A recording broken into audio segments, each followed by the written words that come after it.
Last week we read Luke 15 and saw that the Father runs towards the Son before there is any apology, before there is correction, or before anything is fixed. Compassion meets us first. But this week the question shifts. If we have encountered compassion, who are we becoming?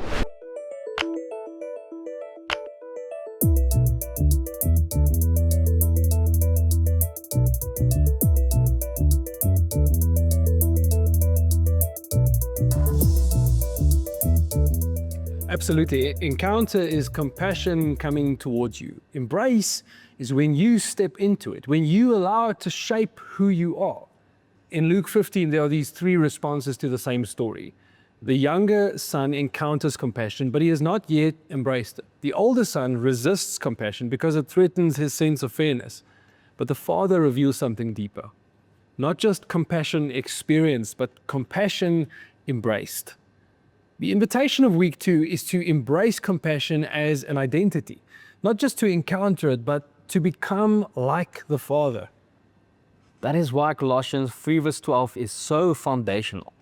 Paul writes, therefore, as God's chosen people, holy and dearly loved, clothe yourselves with compassion. It reminds us who we are, firstly, chosen, holy, dearly loved, and only then he says, clothe yourselves with compassion. It is part of our identity. When compassion is treated as behavior, we control it. We decide when it is appropriate, safe, or even deserved. But when compassion is embraced as identity, it shapes how we see, how we feel, and how we respond. So the issue is not whether compassion exists in us, but rather whether we allow it to shape us. This is where the volume metaphor helps quite a lot. Compassion is not an on-off switch. It's more like a volume knob. Most of us do not lack compassion. We simply have learned to turn the volume down. We turn it down when we feel overwhelmed, or when we've been hurt, or when we don't know what to say. Sometimes we call it wisdom or maturity, but often it's just self-protection. Luke 15 shows us how this works. All three characters see the same situation. The younger son encounters compassion, but internally he is still bracing for rejection. His volume is low. Even when love is present, he still struggles to receive it fully. The older son keeps the volume down deliberately. He sees his brother return, but he refuses to feel with the father and distances himself emotionally. But then we see the Father, and this is where the shaping of compassion takes place within us. Luke 15 verse 20 says, but while he was still a long way off, his father saw him. This is the first reshaping of how we see compassion, how we see. The father does not see a failure returning home, he sees his son. What the father sees is shaped by love. And the verse continues, and was filled with compassion for him. The Greek word used there is plagnitzomai. It means to be moved in the depths of our being. This is the second reshaping, how we feel.